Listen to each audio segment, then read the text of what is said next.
தமிழகமெங்கும் கிளைகள் கொண்ட Annamalai institute of hotel management and hospital management படிப்பில் சேர்வதற்கான அட்மிஷன் நடைபெறுகிறது. பக்ரீத் பண்டிகையை முன்னிட்டு தென்காசி மாவட்டம் பாம்புகோவில் ஆட்டுச்சந்தையில் சுமார் 3 கோடிக்கு மேல் ஆடுகள் விற்பனை நடைபெற்றுள்ளதாக விவசாயிகள் மகிழ்ச்சி தெரிவித்தனர். இதுகுறித்த கூடுதல் விவரங்களை நமது செய்தியாளர் மகேந்திரன் வழங்க கேட்கலாம். மகேந்திரன் வணக்கம். பக்ரீத் பண்டிகையை முன்னிட்டு தென்காசி மாவட்டம் பாம்புகோவில் ஆட்டுச்சந்தையில் சுமார் 3 கோடி ரூபாய்க்கு மேல் வர்த்தகம் நடைபெற்றிருப்பதாக வியாபாரிகள் தெரிவித்திருக்கிறார்கள். இது பற்றிய விவரங்கள் என்ன, சொல்லுங்கள்.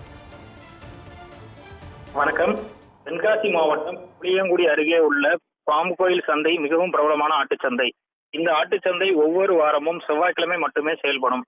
இந்த சந்தையில் செம்மறி ஆடுகள், வெள்ளாடுகள், கோழிகள், சேவல்கள் விற்பனை நடைபெறும்.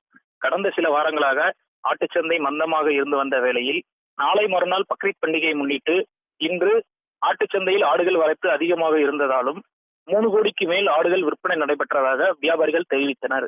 இந்த சந்தைக்கு தென்காசி, திருநெல்வேலி, விருதுநகர் உள்ளிட்ட பல்வேறு மாவட்டங்களில் இருந்து வியாபாரிகள் மற்றும் பொதுமக்கள் திரண்டனர். குறிப்பாக பக்ரீத் பண்டிகையை முன்னிட்டு பல்வேறு இன ஆடுகள் அதிக அளவில் விற்பனைக்கு கொண்டு வரப்பட்டிருந்தன. சந்தையில் 15,000 முதல் 50,000 ரூபாய் வரையிலான ஆடுகள் விற்பனையாகின. உடல் எடை, இனப்பெருக்கம் மற்றும் தோற்றத்தை பொறுத்து ஆடுகளின் விலை நிர்ணயிக்கப்பட்டதாக வியாபாரிகள் தெரிவித்தனர். இதனால் பாம்புகோவில் சந்தை மக்கள் கூட்டம் பரபரப்பாக காணப்பட்டது. மேலும் காவல்துறையினர் பாதுகாப்பு பணியிலும் போக்குவரத்து ஒழுங்குமுறையிலும் ஈடுபட்டனர். விவரங்களுக்கு நன்றி மகேந்திரன். வந்துகிட்டு போயிட்டு தான் இருக்கு. எங்களுடைய கணிப்பு ஒரு 3000 குட்டிக்கு மேல இன்னைக்கு வித்துருக்கோம். இப்பவும் குட்டி வந்து இறங்கிக்கிட்டும் வித்துக்கிட்டும் போயிட்டு வந்துட்டு தான் இருக்கு. எங்க உத்தேசம் ஒரு மதிப்பீடு ஒரு 3 சூ கிட்ட இன்னைக்கு வியாபாரம் நடந்திருக்கு. மாதிரி ஒரு ஈழத்துல சொல்றோம், நாங்க எண்ணி பார்க்கல. இப்ப வரைக்கும் கூட்டம் இருக்கு. ஆட்கள் வந்துக்கிட்டு கிடா வாங்கிட்டு போயிட்டு வந்துக்கிட்டே இருக்காங்க.